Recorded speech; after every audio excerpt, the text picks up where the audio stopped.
to stay woke. Stay woke. Stay woke. To DR.Michelle, really on Good morning, good morning, good morning. Good morning, Tampa Bay community. I am here, Walter Dunn. I am your host, Stay Woke, with the great Michelle Williams, who is on her way, just got caught in traffic, so she'll be here in a few minutes. We're going to go ahead and start the show off today. Before I get into our main couple topics today, I definitely want to discuss, we will be having a guest, a good guest, that everybody should definitely tune into, a man named Freddie Burton, who is the executive director here in Tampa Bay with the Safe and Sound Community. This is an organization that targets youth, children, and tries to be preventive from, having our juveniles go into the justice system. So they have a active gun violence that awareness that they definitely drop on our community. They dropped a great video, but I'm just extremely happy to tell all our fans that we have Freddie Burton, who has signed off, will be here next week in the studio to definitely do a great interview and definitely be able to talk to our population about what's going on with their organization, how they affect our organization, and what they do to make sure that the message gets out there. Recently, I was at the Advent Healthcare down at the Tampa Bay Buccaneers training facility. Got a chance to talk about, healthcare for incarcerated people. So many times we talk about healthcare for families or healthcare for children or for seniors, but nobody's talking about the healthcare for the people that's incarcerated. We have people that's incarcerated right now. As you can see, when you get in that car every day, it's 105 degrees, it's 107, it's 103. The temperature of your car is extremely hot. What about the people that are sitting in cells right now with no air conditioning? There's no ventilation. There's no way for them to get proper care. And these are things that are real because these loved ones are coming back to our community. 95% of the population that's incarcerated right now will come back to our society. What are we doing for their health care? And I dropped a good video to articulate that, to spread awareness, to make sure that we have families that have ones that are incarcerated. We have families that advocate for our incarcerated, but our health care in our prison system is horrendous. And it's just to a point where we have to do better. The state of Florida makes so much money off of people that's sitting in jail and people who are sitting in prison, and they do not spend it on the incarcerated. It's more of a slavery. You're going to do as I say. You're going to get the bare minimum. And so many families have reached out since I've sent the video out about how can we spread awareness to our prison officials to increase the health care coverage that they give the inmates. If you have a loved one that's ever been incarcerated, when you go from jail, you're in almost like I don't want to say daycare, but you're in a facility that has pretty much top of the line care. And then when you get sentenced and go on to prison, it definitely drops off tremendously. But I definitely want to also say this to our population while I'm speaking about the prison healthcare. July 1st, 2023, the government has issued a Pell Grant for any person that's looking to go back to school or university to be educated. A lot of people that's sitting incarcerated right now have nothing to do with their time. Sure, they can find trouble, they can find, all the mishaps of the prison life. But we as a society should be pushing that group of men and women to further their education. Here's the reason why. If we can educate the people that's currently incarcerated, statistics show that these are the people that are less likely to go back to prison. If I can't teach you a trade, I can't teach you something that can help you further your travels in life, to educate you, to be able to get a job, to be able to have a critical thinking skills and other things that the university or trades offer, then we're just setting people up for failure. So the government has definitely signed off on the second Pell Grant that gives anybody who's ever been incarcerated or anybody else who has who is currently serving time. Now they can apply for their financial aid and be able to use that money to go to school and educate themselves. A big thing what I do is I advocate for the prisoners. As you guys know, our society, all our big universities here in Florida, our University of Miami, our Florida State, Florida, University of Central Florida, USF, Florida Gulf Coast, all these universities that are staples in our state, none of them have integrated into the Florida prison system. So I recently, a couple months ago, got a chance to speak in South Carolina to a Benedict University, and their school, amongst other schools that are in South Carolina, have already integrated into the prison system to give the incarcerated people an opportunity to further their education, because they get it from a standpoint is if we educate them, then we have changed their mindset or changed their behavior and give them hope and give them an education so they don't have to come back to prison, but more importantly, they can be successful in society. What are we doing here in Florida? None of our schools, none of our big schools have integrated into the Florida prison system. And I think that's a tragedy. That's something that I definitely want to go after. I definitely have already posted on my LinkedIn account to university professors on how to reach out to people that's incarcerated, how to be motivators for them, how to encourage them. I think it's an all hands-on effect that as a society, if we push this group of people to further their education, they could walk out of prison with degrees, an associate degree, a bachelor's degree. They have time on their hand. So if you don't want them to study on how to be a better criminal, I think we need to help them and push them to study and educate themselves so that same person who was doing wrong can get out and be a business owner. That same person who was doing wrong can walk into a job interview and articulate why he wants this position to get hired. As you guys know, in our society, it is extremely difficult right now to get a job as a felon. It is extremely difficult to get a housing, apartment, or anything related with a home as a felon. So we understand these hurdles. How can we be proactive? There's a saying that I have all the time, that I say all the time is, anybody could put out a forest fire. It takes smart people to prevent them. So as a group, as a society, as people who really want to see good in life, we need to start pushing these individuals to further their education so we could all win. Because most people say, oh, I don't want to talk about that topic, or it's not very important. Well, the reason why it's not important to you is because that person or trouble has never hit your doorstep. But statistics show that 34% of our population got arrested last year. We have 1.4 million people in the Tampa Bay community. 34% of that population was arrested last year. So, we're talking about, what is that, 1.4, so we're talking about, maybe 600, A third. A third. And we're talking about, like 450, 500, quick math. I mean, you're talking about a group of people that have gotten in trouble with the law, and that's just a reoccurring cycle for our justice system. But I want to bring change. It's what I advocate for. It's what I stand firm on, that everybody deserves a second chance, and the best way to give people a second chance is to educate them. If it wasn't for me going to my incarceration and learning the law and educating myself, I would have never overturned my sentence and walked free. So I highly support education. Is going to be our next segment when Michelle walks in here to talk about our education, especially with Ron DeSantis. And I think it's just a great lead up to, how important education is. When it's right, it's right. When it's wrong, it's wrong. But what are we doing from a university or society standpoint with helping the people that's in the Florida Department of Corrections further their education? We have 89,000 people that's currently serving time in Florida. Florida leads the nation for people to incarceration ratio, putting people in prison. So it's just something I think can change. I think it's good information for us to put out, that if we educate people just in general, you got a child that's sitting at home that doesn't want to go to school, you need to be beating in his head or her head how important education is, because the world is changing. It's no longer a society where you and I used to go down to the job, fill out an application, and wait for an interview.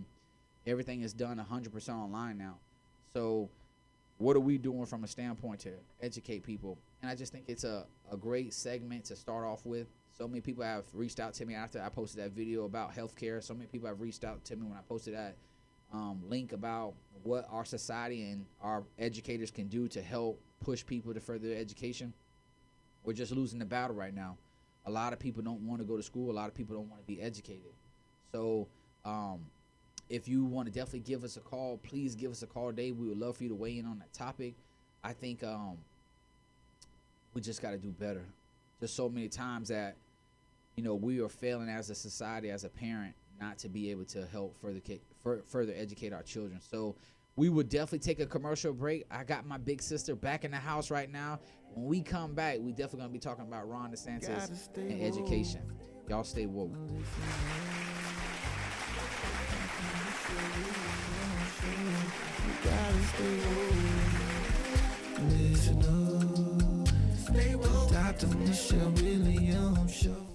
Hey, this is Tampa Bay Tammy. Don't forget to pick up your copy of In Touch News. By now, we're all aware of the dangers of COVID-19. Like others with existing health issues, cancer patients are at a high risk due to their compromised condition. If you are newly diagnosed with cancer, your care likely can't wait. Moffitt Cancer Center is the best place for your cancer concerns and to provide guidance to help you plan your next steps. We're here for you. Call 1-888-456-2839 or go to moffitt.org/here for you. The men of Kappa Alpha Psi Fraternity are coming to Tampa, and you're invited to join the fun at the family outing on Saturday, July 22nd at Riverfront Park. This event is hosted by Nephew Tommy and will feature Kappa step teams from USF, FAMU, Decatur, and many more. During the Stomp Down Kappa edition, DJ Zay will keep the party going while you enjoy food from the best food trucks in Tampa, live entertainment, play zones for the kids, shopping, and free health screenings. Sponsored in part by Moffitt Cancer Center. Go to KappaConclave23.com today to buy your tickets. Call Ricky. Ask Ricky. You need medical or a lawyer? I got the man to do the legwork for you. We tried the other ones before, so believe we hunted down 813-248-6300. Everything gon' be okay. Call Ricky, he coming. He taking kids state of Florida. Grab a pen of sundown. 1-800-361-RICK. That's 1-800-361-425. Never word from the point forward, just recline. Just ask Ricky, push your boy statewide. Just in case you missed it, I'ma tell you one more time. 1-800-361-RICK. Call Ricky, ask Ricky is a legal medical referral service. The doctors and lawyers in our network are trained in handling auto injury claims and giving you the best medical treatment and recovery. Dial 1-844-361-RICK. That's 1-844-361-7425. Ricky. Ask Ricky.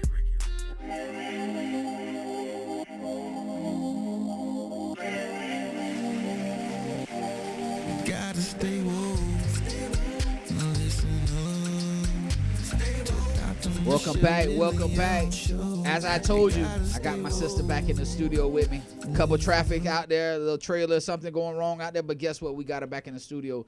And right now, we about to jump into a very hot topic about Ron DeSantis. But first of all, before I get into Ron DeSantis, I want to say we just so grateful to have her. We so grateful that, she got here safe. Some people, when they running late, they got their foot on the gas. They swerving in and out of traffic. But, she made it here safe, y'all. So I'm going to let her bring us in with this next topic. So everyone know that we've been talking about Ron DeSantis for more than a month now, and some of the issues that have been surrounding the state of Florida and everything that's been going on with us. This governor has without a doubt become Mr. Can't Get Right. He is Mr. Can't Get Right. Now he is saying in the state of Florida that slaves benefited from being slaves. He's now the governor is Did y'all hear that? Yes. Slaves have benefited from being slaves. He has put it in with the DOE, the Department of Education. They have a curriculum that is circulating the state of Florida right now in grades K through 12 and also in colleges to exclaim that blacks benefited from being slaves, saying that the reason why we need to talk about slavery in the manner in the curriculum that the Department of Education has put in place is so that we can say that we learned how to use a hammer, screws and screwdrivers and cut plywood, but forgetting the most important thing, said it was a black LPN and a RN who developed the heart catheter, forgetting that it was a 14-year-old black man, a young child, who invented it, the first surgery to save the baboon, when he showed all these white doctors just a little small stitch technique behind the wall of the heart, how to make the heart valve function more if they had to go in and do surgery, forgetting that it was the famous black woman who created the GPS. White people use GPS all the time because they can't find their shoes in front of them. Well, I want to say this. When I got a chance to read this piece, I thought about when you take our Native American population, how they got their land taken away, they were forced to live on reservations. When we talk about, our Korean and Japanese culture and people, how World War II was very crucial for them, how they lost a lot of their life and their livelihood over there. We talk about the Jews when it comes to the Holocaust. These are important historical facts that need to be shared and articulated in a certain way, so our grandchildren and our children after that can read exactly what happened. I hate that any demographic has to be censored. To go in there and this what makes it sadder about this situation for everybody who doesn't know. When he spoke up and said he wanted to change about taking African American history out of all schools, high schools, colleges, elementaries. Now it's to the point where he had the Department of Education sign off on it in agreement that we should talk about African Americans in a way that shows that they learn from slavery instead of explaining the hardship of slavery. There's people's families that are out there that are maybe 1-2 generations away from being a slave or having to pick cotton or having to be tortured or beaten or raped. And to say that you want to switch the narrative and explain it in a different way is just so troubling for me, for the color of my skin. When people look at me and they say, okay, this is the type of man he is, but now my children can't know what the hardship truly was. And I just think this is so disheartening. I think that we as a society really need to take a look at what is the reason behind this move. Well, guess what? NBC News, who I follow heavy. Okay. So NBC News, they reported Florida public schools will now teach students that some black people benefited from slavery because it taught them useful skills. Part of a new African American history standards approved Wednesday that were blasted by a state teachers union as a step backward. The Florida State Board of Education new standards includes controversial language about how slaves developed skills, which in some instances could be applied for their personal benefit. According to a 216-page document, which I'll post a link after the show on my Facebook page, about the state's 2023 Standards in Social Studies posted by the Florida Department of Education. Other language that has drawn the ear of some educators and education advocates, including teaching about how black people were also perpetrators of violence during race massacres. Fighting. I can never say that word right. The language says instructional includes acts of violence perpetrated against and by African Americans, but is not limited to 1906 Atlantic race riot, 1919 Washington, D.C. race riot, 1920 Okeechobee massacre, the 1921 Tulsa, Alabama, the 1923 Rosewood massacre. The Florida Department of Education Association, a statewide teachers union representing about 150,000 teachers in the state of Florida, call the new standards a disservice of Florida students and a big step backward for a state that has required teaching African American history since 1994. How can our students ever be equipped for the future if they don't have a full, honest picture of where we've come from? Florida students deserve a world-class education that equips them to be successful adults who can be helpful, heal our nation's division, rather than deepen them. Andrew Spar, the president of the union, said in this statement, Governor DeSantis is pursuing a political agenda guaranteed to set back people against one another. And in the process, he's cheating our kids, Spar said. They deserve a full truth of American history, the good and the bad. So, and it goes on, and I'm going to post this on my social media page so you all can see that it's a rather lengthy article, but you all see the gist of it, that this governor has made sure across the board, him being a presidential hopeful candidate to run for the highest seat in the nation of these United States, to say that, what people don't understand, what goes on in Florida happens across the United States. Florida is not a swing state. Florida is a major state when it comes to a political election, especially the presidential election.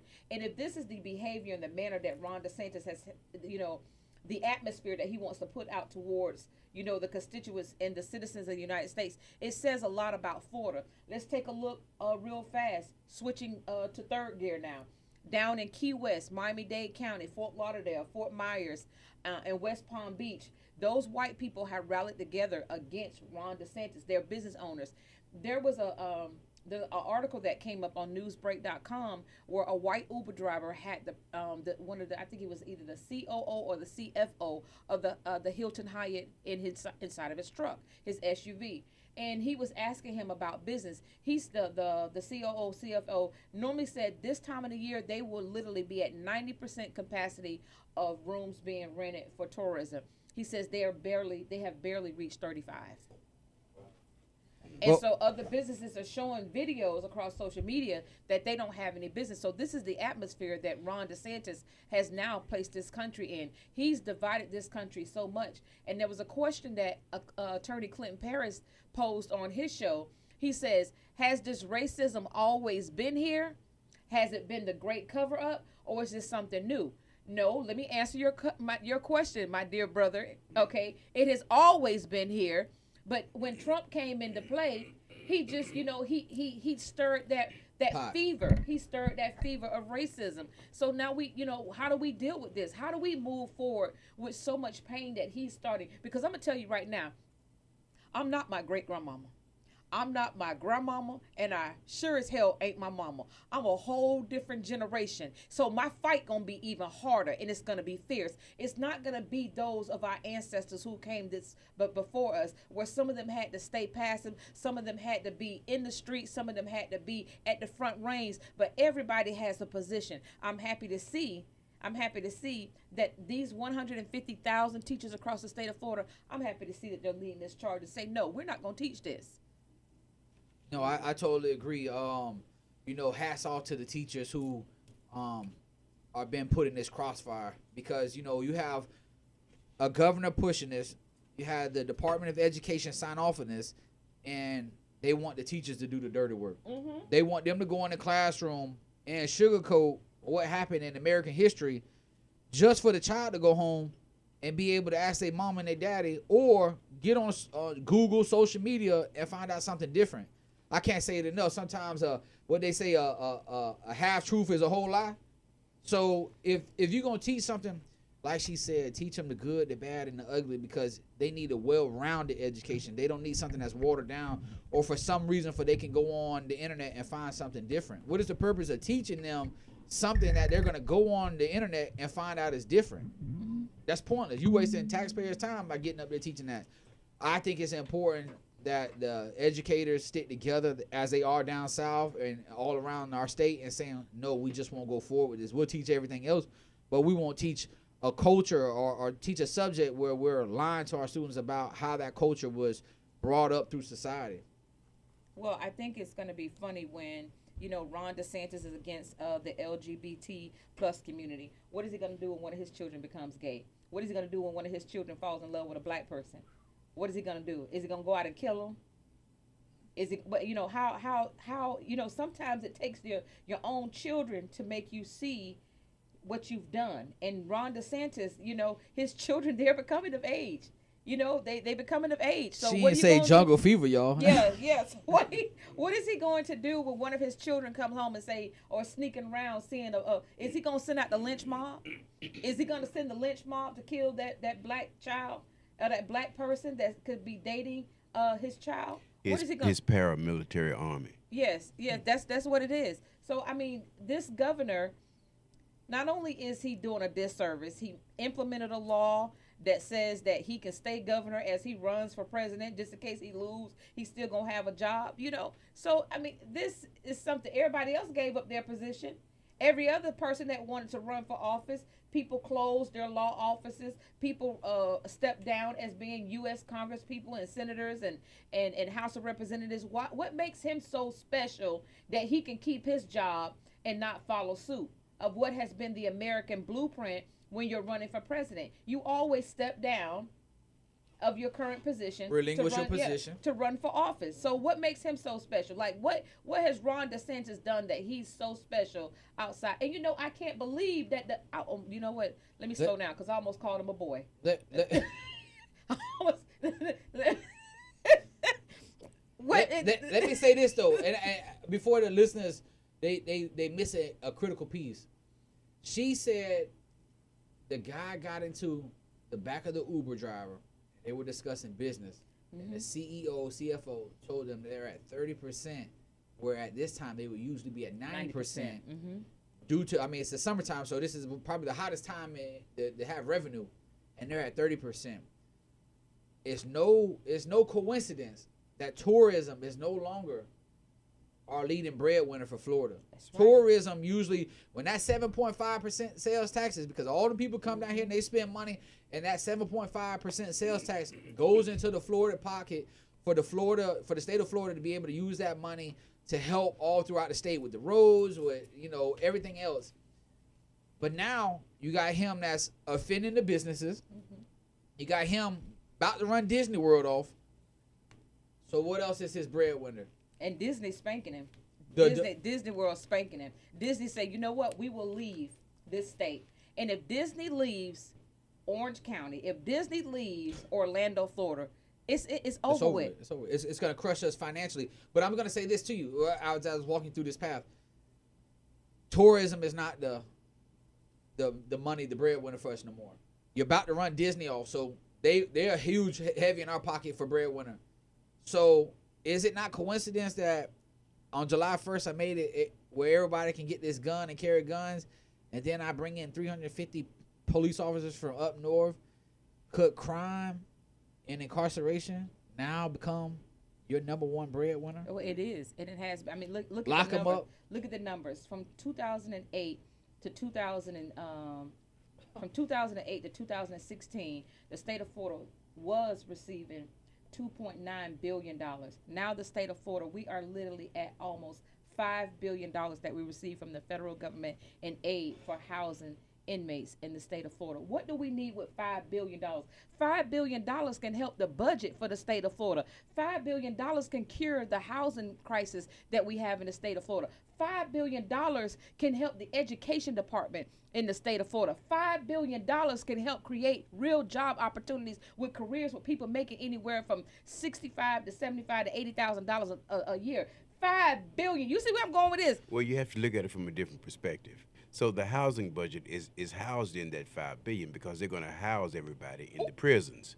Okay, the education budget is in that $5 billion because they have so many people in prisons they don't have to teach them anymore. Oh my goodness! I'm just saying. The elder has spoke. The $5 billion could also clean up our homeless population. Y'all see it where we got homeless people now can't get nothing to eat. Gotta take a shower in the McDonald's bathroom. It's included. They're going to arrest the homeless and put them in prisons. And that's what Mayor Jane Castro does now with Tent City. In Tent City, if they are homeless and they refuse to go to Tent City, she has them arrested on the spot. Boop. And it's so true because we had the lady Angelina Ryan on the show who runs A1 nonprofit organization where they specialize 100% in helping the homeless out. And she said they had to move from downtown because downtown told them they couldn't be down there feeding and helping and clothing and bringing the portable showers for the homeless. They moved them from downtown. And she said part of the reason why is so many homeless people downtown were getting arrested and then won't see them for 2-3 weeks. And then they would come right back and she would ask, where are you? Where did you go? And she's like, well, I got arrested for trespassing. What? Yeah. So they had to move from doing the homeless drive downtown Tampa, Florida, and had to move away to Polk County to do it in Polk County to help homeless people. They don't have no homeless. They used to come once a week, feed the homeless, give them a shower, cut hair, give them clothes, doing this downtown. And downtown police moved them, said you can no longer be here doing this because it's creating a stir and we can't have the homeless out here. Well, the homeless are already out there. They just coming in to provide for the homeless and say, we see you too, that we recognize that you're a human being and, everybody needs a second chance. We don't know why you fell on hard times, but let us feed you. Let us clothe you. Let us bring the barbers out there, give you a haircut. Let the women be able to take a shower. You know how bad it is that I got to walk into a McDonald's or a Subway and I got to see a homeless person go in there to lock the door to take a bath, a sink shower, and then come back out. That's crushing. Not only is it the integrity and the dignity. They're already going through something. We don't. The reason why, like I say, I have this motto, Walter, that I've carried on through my bloodline. It was, through my great grandmother, through my grandmother, and through my mother, who still lives today. It says always treat everybody right. That's right. Even I know that I can be mean. I know that I can be hateful, and I know that I can be stubborn.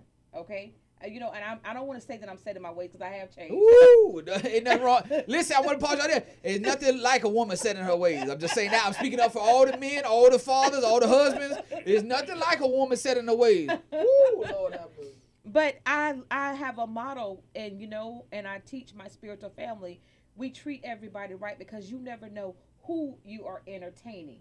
You never know who you are entertaining. And those who have been following me through my activism career, and I just want to take 5 minutes to tell you all a true story. Back in 2006, 2007, the Family Dollar that used to be on 78th Street and Causeway, every time I would go there, I would always see this homeless man, the same homeless man, and he would always bring me a buggy, and I will always make sure that I have $5 somewhere in my pocket or my purse to give it to him. Long story short, a couple months had went by and I didn't see the man. So I started asking other homeless people, where was this man? I even asked the employees inside the store, where was he? They said he passed. Oh. Then literally, maybe about 3 months later, there was a detective that had went to the store and was looking for me, because the man had my card, my business card, in his personal effects. And the lawyer reached out to me. Long story even shorter, the man left me everything. The man was a millionaire living on the streets. So when I was living in my small house in Progress Village, I was able to move to that mini mansion that I had in Summerfield and Riverview for 12 years. I done been there too now. Big house. I was able to live in that beautiful house. Not that one that you came to. It was one even 3 times bigger than that one. Okay. Yeah. So the money that he left me, I elevated not only me, but I reached back to the community. DJ Daryl, how all the giving I was giving all the time in the community. I was out there, because the blessing that he left me, I didn't be selfish and keep that money for me, because I wasn't expecting that. So I had an angel who blessed me. So why I'm not going to bless the people that I'm out? I didn't want to live high on the hog out there in Summerfield, Riverview, and then not reach back to my people. And then my mother, she got into my ear so bad, and she told me, she says, Moselle, you living out there in that big old house, how you really advocating for the poor people when you go home to that luxury? Man, I went and moved back into that house in Progress Village. But I fixed it up. I fixed it up, because I would listen to my mom, and she say, how you going to live high on the hog like that and think you going to advocate for the people? And she says, you need to be where they are. Well, I also want to say this, because I know we're probably going to go to a break pretty soon.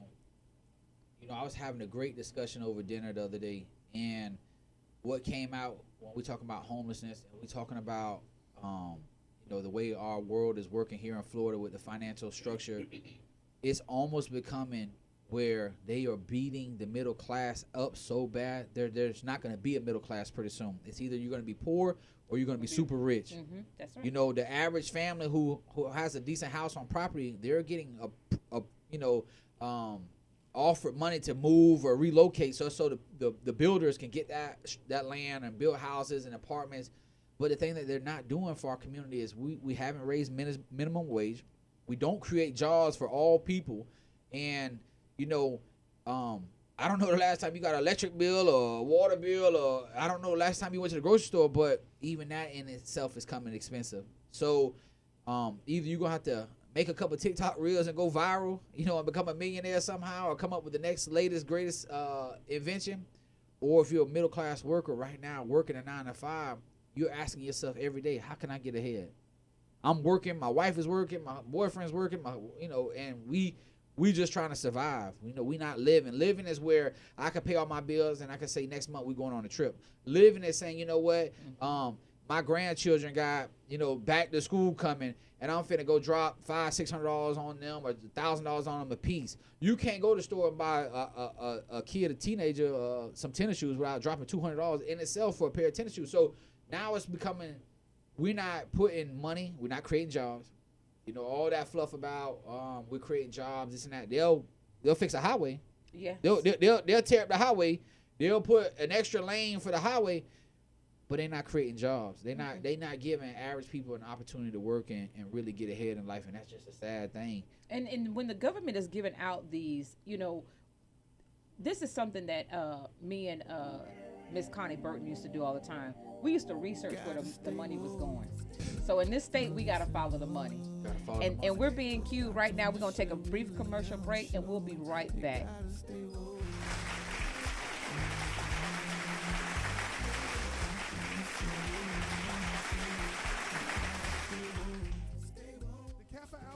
Fraternity is hosting 3 fantastic parties in Tampa, Florida, and you can be a part of all the fun with their package ticket options. The package includes access to the Crimson Takeover Party at Armature Works, the Cream Jam All-White Party at the Aquarium, and the Culmination Ball at the JW Marriott. Limited tickets are available for purchase online at KappaConclave2023.com. Don't miss out on this exclusive opportunity to experience all 3 events.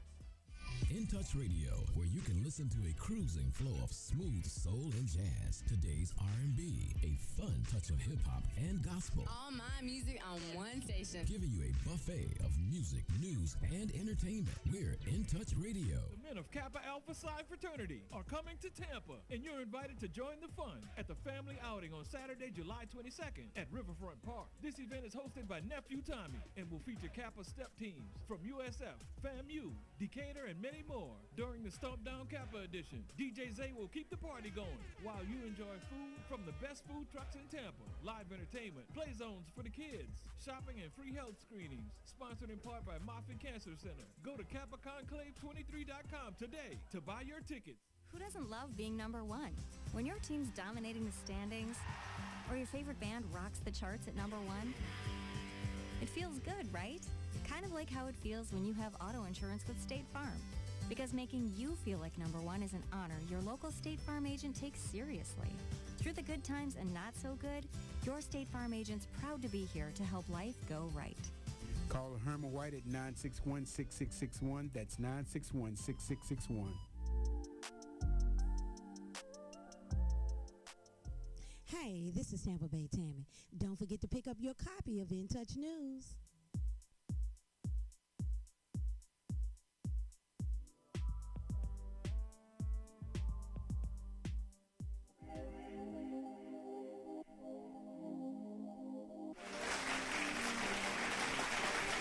Tampa Bay, Tampa Bay, Tampa Bay. Welcome back to the Stay Woke Show with me, my baby brother Walter Dunn III in the studio today, talking about how Florida Governor Ron DeSantis and the Department of Education for the state of Florida is trying to bamboozle white children. See what it is? White people are really starting to feel uncomfortable because that's why he's on this stay woke.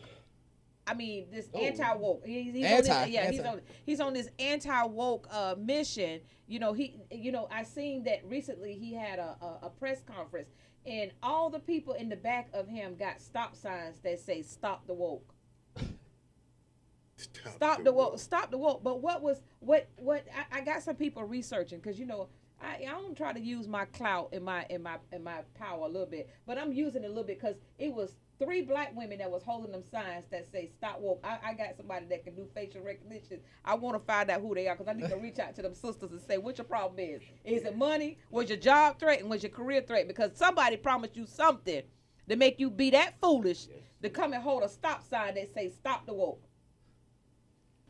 As my grandma used to say, don't be with that foolishness. Don't be with that foolishness, baby. And that's exactly what they with that foolishness. You holding a sign that says "Stop the woke." But just keeping it real with everybody. I mean, the reason why we advocate for this is because we want an equal playing field. We want a governor that not only leads in the right direction. I mean, you are our leader.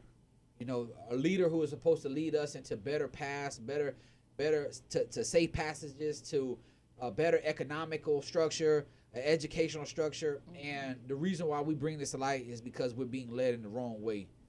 You know, when he's doing something right, we want to support him and cheerlead for him and get on our feet like it's a pep rally. But when you're doing something wrong and you leading us the wrong way, you got to be called out on it and ask for change. You see, and I hate to go back, but you see what happened with Addison Davis. I cannot mention that enough. Oh, he pulled a coup on them.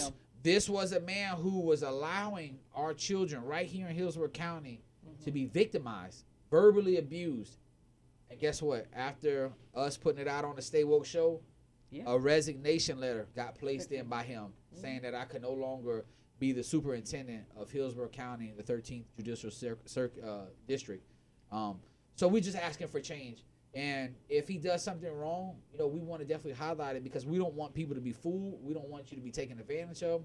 We want things to be done in decency and order. That's what the Bible asks us to do. So, you know, I'm pretty sure Ron, he got his seat as a governor by doing some things right, and nobody's perfect, and we understand that. But when you blatantly wrong, when you were doing something so unethical and trying to change the narrative of how people are taught in education, it's already sad enough that if you go to our books for our students who are in school K through 12, it's a lot of information about African American history that's not placed in there. So we already know, I mean, they're going to give us the Martin Luther King.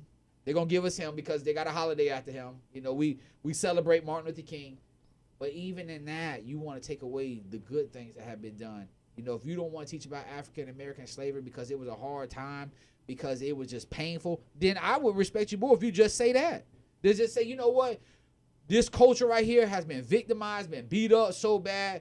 Let's scale back from teaching that because let's create a new generation. I don't want to teach.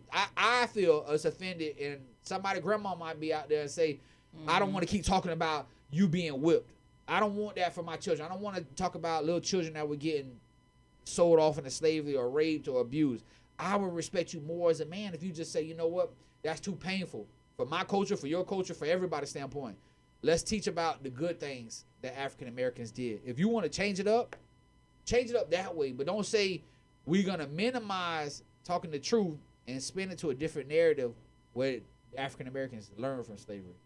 See, and piggybacking off what you just said, Walter, and that's where we are. White people have become so uncomfortable because, like, I literally had my neighbors, like, down the street from me, say that it's an embarrassment to what our forefathers did to the black race.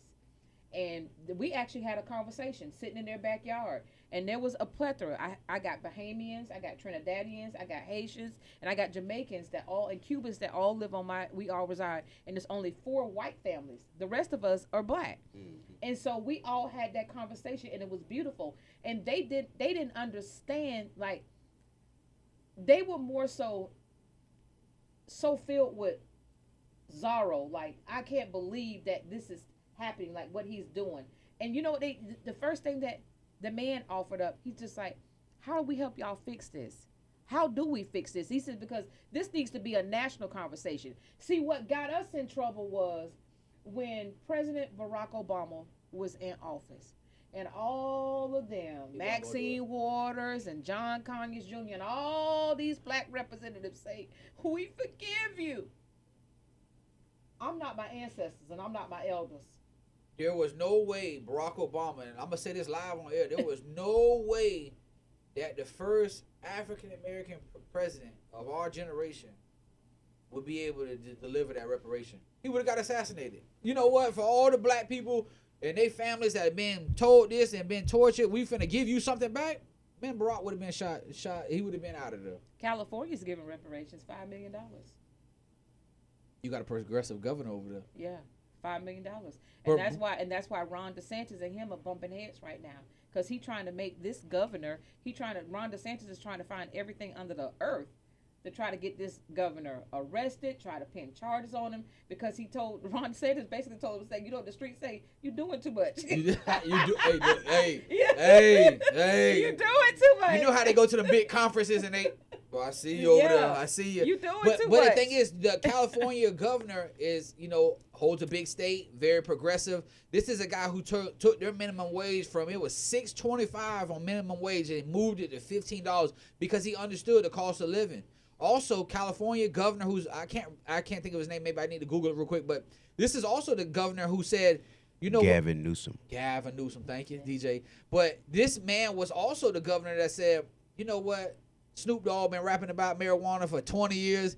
We finna take all the people who ever been convicted of marijuana. Yep. You got caught, as long as you weren't driving down there with a semi full of drugs, full of weed, we finna take all those marijuana charges off of everybody and take it away and take it off your record so it's no longer, because a report came out that there was a lady who was going to Stanford and she got caught with marijuana and they gave her a felony. And this was like a super brainiac lady.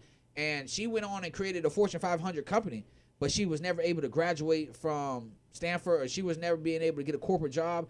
And it showed how much hardship she went through. And her story is the one that kind of like spearheaded this governor to change that and said, you know what?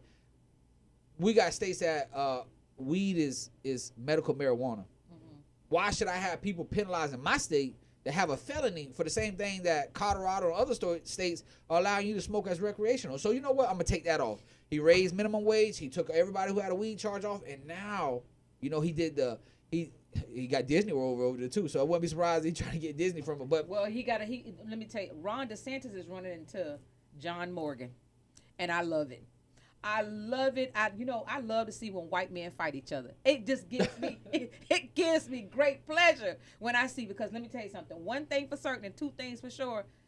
Attorney John Morgan, he ain't backing down from Ron DeSantis. And he got that money. What? He got that bag, y'all. He got that bag. He's not Morgan and Morgan. He's not backing down from Ron DeSantis, because Ron DeSantis wants to take medical marijuana away from the state of Florida. Can't do it. Can't do it. Wow. Yes. Can't do it. It's like I'm trying to figure out like who's in his ear. Like who is it? You know what? That's what we need to start. We need to start a political consulting company. So we need to start advising these people like, yo, who's leading you? Who, like every day Ron DeSantis is in the news. Now I don't know or not it's something purposeful that they're doing, whether or not they're keeping him in the news. Strategically. Because some things happen like that. But every day he's doing something every day and reporting it in the news. But I don't see him saying nothing that the state of Florida is number 3 in the country for sex trafficking. And not only that, but we're eventually going to get the professor on the show to talk about sex trafficking. That you mentioned that, but I also want to let you know this. As much as we fight in the state of Florida, do you know that Pinellas County, St. Pete, the bird as everybody calls it around our way, is the 7th most for homicides right now? Yes. So I just seen that. So they are leading. They're 7th in the country, St. Pete, for homicides. I was on Huddle for Change with the police chief, and I'm trying to see if I can reach out and get him on here. Maybe we could discuss how we can start, getting that community more active and what can we do to help clean it up. But on the national news, they rank 7th in the nation for homicides this year. So you go to St. Pete, be careful. Be careful, please. It's them boys ain't playing over there. Not only is St. Pete one of the most progressive cities in the state of Florida when it comes to activism and black people sticking together, but they at war. Mm. They at war. They are literally at war. Here at the Stay Woke, we want to make sure that we highlight every county in our community. We want to make sure that we reach every city in the state of Florida. So we advocate from the top to the bottom, and we're going to continue to try to bring you the latest updated news on everything. But here primarily in Hillsborough County, there are certain things that we want to see change for, and it starts with the housing market, having a conversation. We already had it. The rent too damn high. That's my new campaign. The rent is too damn high. Get that shirt made. Too high rent, and that's just it. And bring it. No, say it like I said. Okay, hold on. The rent is too damn high, and you and I just talked about this. Me and Walt trying to find, downsize and find places in a 1-bedroom costing you $2,000. I told my mom. I said, look, Mom. I say I'm gonna do everything I possibly can to go stay on channel side. That's where I want to stay at. I said, you know what? I want to be that young man that be able to wake up, pull the curtain back, look at the water and everything. I went down and the people told me $3,000 a month for the rent. I swear to God. And your whole apartment would have been no bigger than this studio. I swear to God. Hey, listen, you know when people say things to you and it hurts you in mid-sentence, you can't do nothing but grab some L. I went down there, I'm for real. I went down here. I said, you know what? I'm grown. I want a nice place. I just want a little apartment condo on Channel Side. I'm finna go down there. I'm finna talk with these people. I want to find out what it takes to get down there and get me on the water. I want to pull the curtain back. I want to be able to look at some water. I want to be able to tell God thank you. Mm-hmm. Them people told me start off at $3,000 a month. $3,000 a month. Elizabeth, I'm coming. I said, this is factual basis. I said, well, not feeling embarrassed. So I said, well, what does the $3,000 a month get me? You know what I'm saying? So she's like, well, we're gonna get you this 546 one bedroom suite, 546 square feet. I'm in a Matchbox for $3,000. I don't care about no parking. I don't care about the workout facility downtown. I don't care about the pool on the roof. Yeah. 546 for $3,000. Yes. I told her like this. I thank you.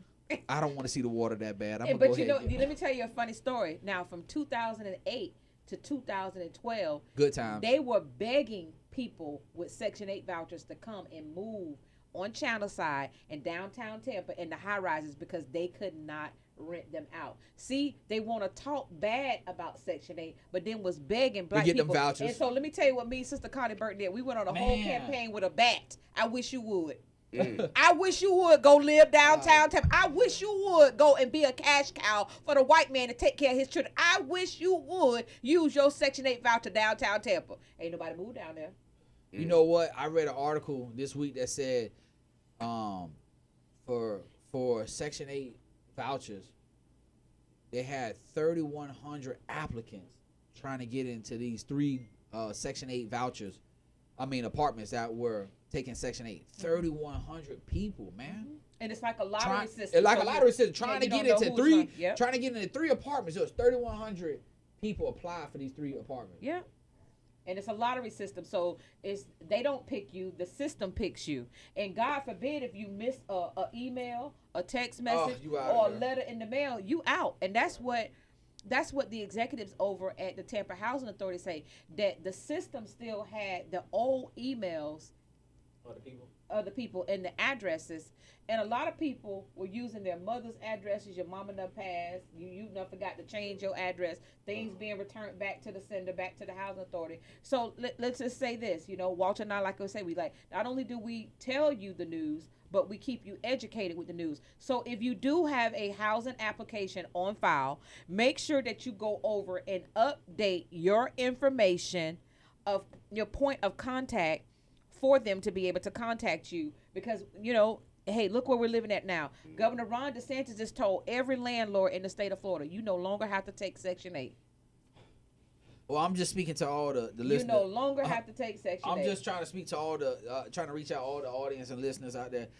I still would like to stay on Channel Side now. I think I look good down there. Now, if somebody knows somebody that knows somebody, please reach out to me on Facebook, Instagram, Twitter, LinkedIn. Hit me on one of my social media outlets. But I'm just saying, if you know somebody, I think I would look good down there. I'm just saying, maybe we could work some things out, or, maybe there's a blessing coming my way, or I think I would look good pulling the curtain back a little bit. I'm just saying. I know she over there like, boy, shut up. But I'm just saying. I just think for all the listeners, I done rolled my head 5 times in my head. I just think I look good pulling the curtain back. It was a vision of mine. I just said, boy, I look real good here. I don't know who need to sponsor me or we need to talk offline, but somebody need to hit me up.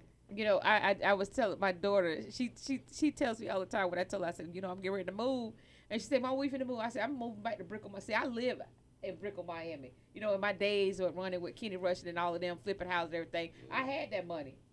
I had big boo money. I had done bought me a condominium in Brickell, Miami. You couldn't tell me nothing. I was on the 27th floor. Baby, I was looking over Miami. You couldn't tell me nothing. I was in a court because I had to pay a little bit more extra money, okay, because I bought and purchased the curve. So when I walked out on my balcony, I had the curve. So I'm talking about, I'm literally 35 years old, and bought me a $1.7 million condo. And then did it with ease. And they was trying to look at me like, how she bought this? You so know, I'm just like, back then you had to prove everything. So I'm just like, I'm gonna tell y'all. Go right here. I'm gonna tell you like this: the TikTok world done messed me up because you know what? I seen one of these reels and the dude was, you know, he had his nice little joggers on and he went out and pulled the curtain back and was looking out the balcony. And I said, man, damn. That right there, that's me. That's me. You know, and you know how you see a good one, you say, you know, that's me. And then I started to fantasize. You know, I started to let my mind go and say,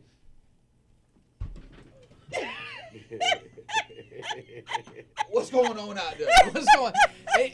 And to the point, the fantasy took me all the way down there. Yeah. To Tennessee, talking to these condo people, and then the lady hit me with, well, you know, it's gonna be $3,000 a month, and we're gonna have a 6 months waiting list, and it's gonna get you 400 or 546 feet. You're gonna get one parking spot, and don't forget the gym. You look like you work out a little bit. I'm like, you sold me on everything but the square footage and the price. And that's the thing, because you know, and it's it's sad, and I laugh to keep from crying at this moment, because what's hurtful is how I'm seeing full scale families living and residing in storage units. Damn. The only thing they got to be responsible for is the rent. And I'm seeing some storage units that are being built now, they know that people are living in them. They putting full bathrooms in there now. Because they know they putting full showers in some of these storage units now that are being built now. Because they know that families are residing inside of these facilities. And that's hurtful. And that's a shame before the gods and all of the realms and all of the heavens that, you know, we have this, and we got a $5 billion budget to make sure that they go to prison. Well, I tell you like this. I play that Florida Lottery and Powerball every week. Every week I go down there and get some gas and get me a couple of tickets, because honestly, if I was be blessed with that money, you would definitely see change. You know, I wouldn't be, like you said, I wouldn't be living high off the hog. I'd be down there in the trenches helping people, man, trying to change families. It's about helping people in this lifetime. You'd be on channel side with a big mansion, pulling the curtains back, looking. I'm gonna definitely pull the curtain back. I'm gonna definitely be on the channel side pulling the curtain back. Don't get that twisted. But it's also gonna be a whole lot of good coming through there. You know, people that be able to live like that. But as we wrap up, I want to tell you this: we got Freddie Burton, the executive director from Safe and Sound, will be here in the studio with us next week at 11 o'clock to be able to talk about what Safe and Sound is, how it affects our community, and how you could tune in and follow or maybe help in partnership with some of the things that they offer for their organization. They already have the Bucks tied in with the Bucks with sponsorships. So we will have him in the studio next week. It's already been confirmed. We're looking forward to that interview for you guys to get a chance to take a look at what Freddie Burton, Executive Director for Safe and Sound here in Tampa, Florida, does. And I think it'll be an exciting time. Yeah, Freddie has been a friend of mine, associate of mine for many, many years. When a couple years back, when we were literally begging people to get scholarships, you know, through the Safe and Sound, and no one did it. And, you know, they gave me a little, you know, award, you know, it was beautiful. And because I got on my social media, I created a jingle, and the next thing I know, everybody and their mama was taking their kids over to get that scholarship money, because the public didn't know. It's just the way they advertise it, you know, and now I'm realizing and seeing my power, and I'm walking into it, and I see them shaking people now, because they're just like, oh my God, she wrote, she know who she is, she know what power she holds. So I'm walking in my power. So if you get stepped on, just know it was God that did it. We thank you again for staying woke. Stay woke. And this Saturday. I can't say this enough, man. Tell somebody, be kind to somebody this weekend. Tell somebody do something positive, for the homeless. Man. Do something positive for somebody this weekend. Yeah. We appreciate y'all, man. Stay woke out there.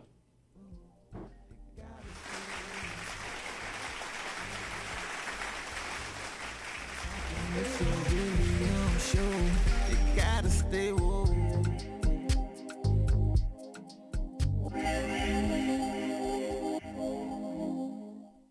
In Touch Radio, the most loved station across the nation.